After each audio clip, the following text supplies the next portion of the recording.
Ya, kita mulai. Begini. Jadi dalam disiplin ilmu yang dikembangkan di pesantren itu sebetulnya kalau pakai ilmu logika maupun sosial, sosial apa saja, baik sosial ilmiah maupun sosial budaya, kita ini jauh lebih unggul ketimbang tradisi mereka. Misalnya begini, dulu di era Umar bin Abdul Aziz ada yang memberi gelar Khamisul Khulafa. Ini yang dikutip Mizan Kubro Imam Sya'rani. Beliau ngendikan begini, idza ra'aitum jama'atan yatanajawna sirran fima bainahum fi amri dinihim, itu fasyadu anna dzalika dhalalun wa bid'atun. Jika kamu melihat satu komunitas tertentu yang bisik-bisik agama tapi di grupnya mereka sendiri tanpa melibatkan kelompok lain yang mungkin a'lama minhum, lebih alim, maka itu sesat, dhalalun wa bid'atun. Sehingga dulu itu sudah ada tradisi konsensus ilmiah. Konsensus ilmiah ini diputuskan oleh konsensus yang min ahli ilmi. Sehingga orang yang tidak ngalim itu ya konangan. Kalau sekarang nggak pati konangan, tahu-tahu ada orang nggak jelas juntrungannya punya majelis tafsir. Yang bisa saja cindil tikus itu halal. Hanya karena berdasar dalil, misalnya kula ajidu fima uhiya ilayya muharraman ala ta'imi yat'amuhu ila yakuna apa? Maitatan aw damam masfuhan aw lahma apa? Khinzir. Sehingga dianggap yang halal itu banyak, yang haram hanya 3.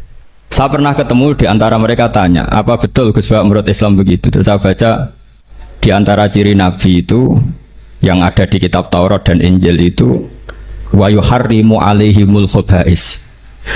Jadi kadang mawadi'ul halal wal haram itu tidak disebut di halal haram, tapi disebut di sifatun Nabi. Sifatnya Nabi adalah wa yadau anhum israhum wal aghlal allati kanat alaihim. Di antara sekian sifat itu wa yuharrimu alaihimul khaba'is, dan Nabi mengharamkan sesuatu yang menjijikkan. Nah, kira-kira itu cindil tikus itu kalau sampean dakok di ruang tamu menjijikkan enggak? Ya jijik. Ya sudah, haram saja kata saya. Akhirnya sebagian mereka ya tobat, mau ngaji sama ahlinya. Dulu ketika Imam Malik ngarak Muwatta, itu beliau ngendikan. Dan ngendikan itu saya hafalkan. Ini ada di kitab Al-Manhalul Latif, juga dikutip Gus Najih dalam kitabnya At-Tajridul Musaffa. Aradtu kitabi hadza ala sab'ina faqihan min fuqaha il-Madinah. Fakulluhum wato'ani fasamituhu al-Muwatta. Kitab ini sudah saya tasihkan ke 70 ahli fikih di Madinah. Kemudian semuanya setuju. Fakulluhum wato'ani, semuanya sepakat. Fasamituhu al-Muwatta. Maka kitab ini saya namain al-Muwatta, yang disetujui. Sehingga kita tidak boleh menjadi orang-orang alim humul sendiri dewean terus dikultuskan santrinya, serambutnya gondrong, terus muridnya jari dulang Nabi Khidir, sekambine kok kali Joko gitu, terus terkenal wali itu. Ini kalau kita begitu bahaya. Makanya saya senang model pendidikan Anwar. Ilmu itu dikonsensuskan. Siapa yang alim ditakrib, di MUIN ada debat, ada macam-macam. Sehingga yang terbaik, baik secara ilmu maupun perilaku, dituakan. Ini penting. Kalau ilmu tidak dikontrol itu repot. Saya berikan contoh betapa kita lebih kritis ketimbang tradisi di kampus.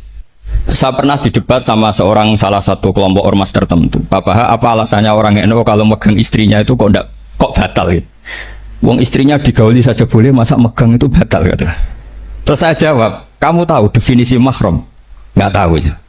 Mahram itu orang yang haram dinikah. Yang haram dinikah itu ya ibu, anak, bule, ponaan. Yang haram dinikah itu namanya mahram. Justru istri itu namanya ajnabiyah, orang lain. Makanya boleh dinikah. Jadi statusnya istri itu orang lain, ajnabi. Sehingga boleh dinikahi. Kalau mahram malah nggak boleh. Mereka akhirnya sadar, oh ternyata selama ini keliru. Membahasakan istri mahram itu keliru. Ya terus akhirnya dia jadi Syafi'i dadaan tadi. Pernah juga ada seorang kiai yang kepikiran mau mengharamkan atau menganggap ada fidah kalau orang haji itu rokok. Rasanya kalau kata pakar-pakar kuetar itu cengkeh itu wangi. Kalau cengkeh wangi berarti kalau haji rokok itu artinya pakai apa? Pewangi. Itu hampir saja deal. Karena ya memang cengkeh itu wangi. Kemudian diingatkan sama kiai yang lain. Anda berani fatwa kalau orang Jumatan sunat ngerokok karena pakai pewangi? Terus wah iya ya, enggak jadi. Jadi ini pentingnya ilmu itu konsensus. Sehingga saya bicara di sini pede bukan karena saya merasa benar, enggak, kan nanti ada yang nasihin. Kalau benar ya sampean dukung, kalau salah ya tinggalkan saja, biasa saja. Karena kalau sampean sama-sama tadi saya sudah bilang tahta topkotin wahidah, kita tahta syekhin wahid, tahta mursyid wahid. Saya pikir ilmu saya dan sampean ya unda-undi lah. Kita beda jauh kan dengan Gus Naji karena beliau alim, bisa ngarang kitab banyak. Kalau saya jenengan kan ya sama-sama nggak jelas ini ya sudah pokoknya santai-santai saja. Pokoknya rileks saja. Yang jelas saya datang ke sini itu mau cerita kebanggaan saya sebagai orang pesantren, produk pesantren kalau kata Gus Barak tadi. Di kampus itu saya berkali-kali ketemu doktor, profesor, dan mereka umumnya itu orang-orang yang galau, yang gelisah. Dan lucunya itu mereka memposisikan saya sebagai penasihat. Karena apa? Memang ilmu pesantren itu unik. Ilmu yang bisa menjawab problem apa saja. Mereka misalnya tanya begini, Pak Bahak, saya ini orang kampung. Yang bapak saya itu utun kan, utun itu lugu. Bisa menjadikan saya doktor, saya jadi dekan, saya jadi rektor. Tapi setelah di kota, dengan sekian ilmu yang saya pelajari dari Eropa, dari Amerika, sekedar anak saya tidak narkoba itu sudah susah. Kok ranking? Nggak dengar anak saya ditangkap BNN itu sudah seneng saya.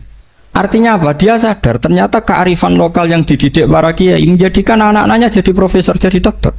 Tapi dengan ilmu kedoktorannya, orang menjadikan anaknya ranking itu susahnya bukan main. Karena nggak ada kearifan. Ilmu yang mereka anggap adalah dianggap ya, tentu tidak hakikat, eksak. Eksak saja sebetulnya tidak juga subjektivitas mereka. Misalnya begini, ini contoh sekian. Pernah saya lomba cepet-cepetan matematika. Kalau saya kan pernah dimintai konsultan sebagai badan Basnas Nasional. Mereka kalau ngitung ya zakat tijarah itu 2,5%. Mungkin zakat ziroah berapa? 10% atau 20%. Kangkang yang di sini tak pikir itu mesti bingung karena gaya porogabit itu mesti raiso.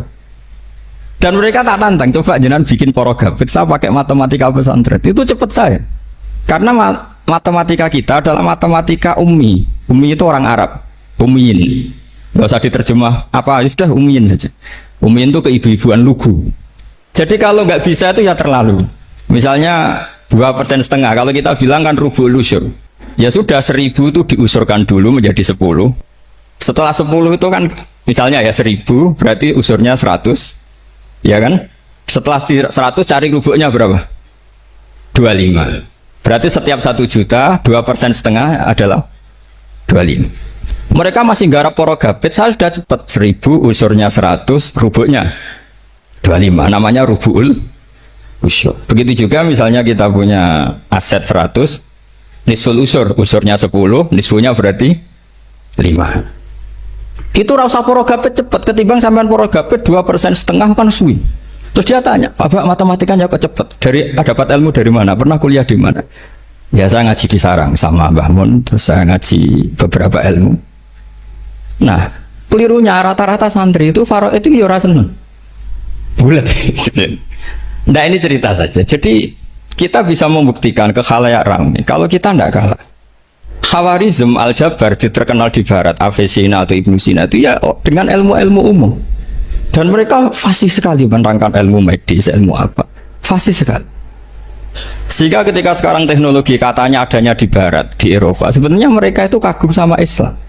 Karena mereka ngakui bahwa di antara ilmu itu dari Islam, zaman Khawarizm, zaman Al-Jabar, zaman Avicenna, zaman Ibnu Rus dan sebagainya. Saya beri sekian contoh dan ini saya bilang tanyakan ke orang kafir yang paling inat, paling lacip di dunia. Tanyakan ayat ini, pasti artinya seperti ini. Yaitu ketika ada fenomena likuifaksi, tentu kalau di Jogja kan ada grup ilmiah. Mereka tanya saya, Pak Bahak, apa ada teori manusia itu ditenggelamkan di bumi? Yang teori, bukan kasus, bukan peristiwa sejarah. Kalau peristiwa sejarah kan ada korun. Saya ditanya gitu, itu saya jawab, Aamin tumman fis sama ayakhsifa bikumul ardo fa idza hiya tamur. Apa kamu merasa aman di dunia sementara pengendali langit, man fis sama itu pengendali langit? Ya siapa saja, bisa malaikat atau bisa Allah, man sing kudratu fis sama, itu ahli tafsir beda pendapat. Yang enggak beda yang enggak pernah nafsiri gitu. Jadi yang enggak beda karena enggak pernah nafsiri. Ayakhsifa bikumul ardo, bahwa bumi ini bisa ditenggelamkan. Faidah ya tamur, ya memang bumi itu bisa meleleh, bisa meleleh. Terus saya memberi sekian argumentasi. Kalau kamu katakan justifikasi ilmiah karena kadung Islam dan kadung pegangan Quran, mungkin Anda akan bilang saya ini justifikasi, nyari pembenaran secara syariah.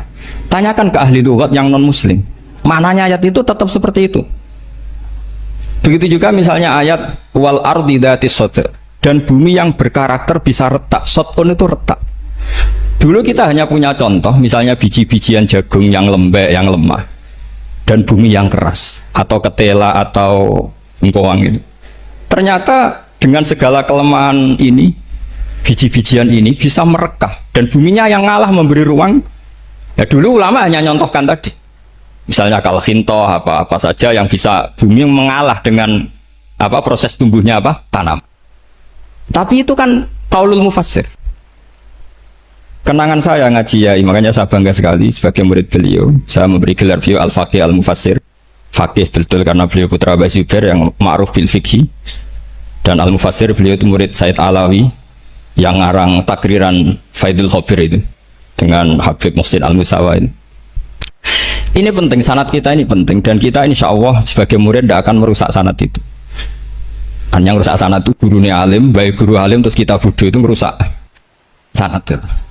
Saya masih ingat didawi Mbah Mun, wong jagoan rusak sanad. Dhisik Ibnu Hajar Al-Asqalani ngalim-ngalimi wong di murid Zakaria Al-Ansori. Beliau di murid Ibnu Hajar terus di murid Fathul Mu'in. Jadi kiai nak di murid ngalim yo isin.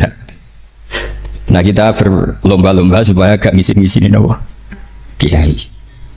Ya ini kan kompetisi. Kalau gak kasih alim ya ngaku alim saja lah supaya ya nggak apa-apa. Artinya ya cukup lah kalau di daerah masing-masing kan. Saya pernah sama satu temen itu, Gus kula wis ngalim kok iso. Kula niku tiyang Sragen. Urip kula teng kaki Joko Samudra. Jadi kok kula ngeten iki pun alim.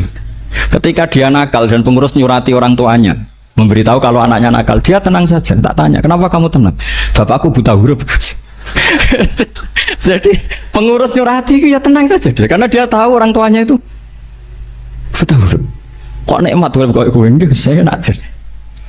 Ya tapi insya Allah barokatuh Syekhina semua itu tetap berkah.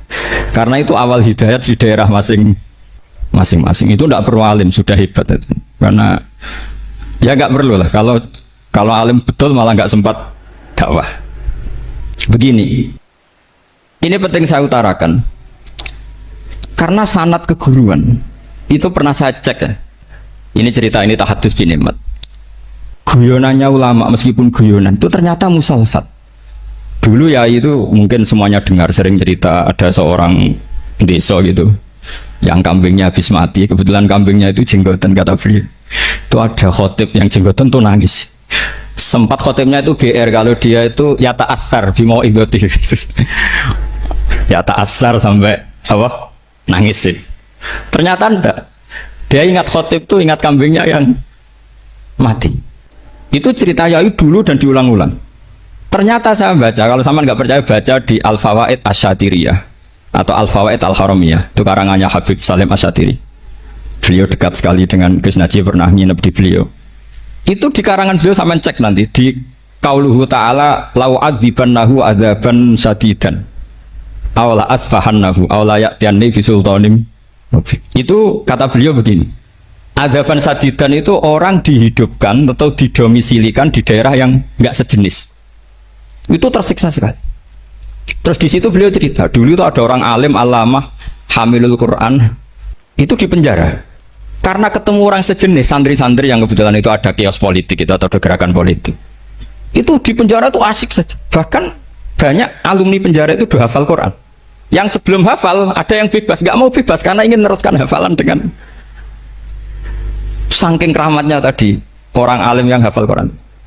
Nanti kalau nggak percaya nanti dicek. Kitab itu sekarang gampang didapatkan.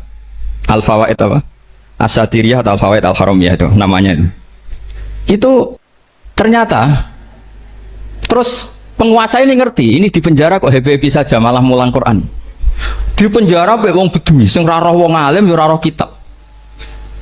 Ternyata si bedui tadi pertama melihat syekh yang jenggotan tadi, ingatnya sama kambing tadi.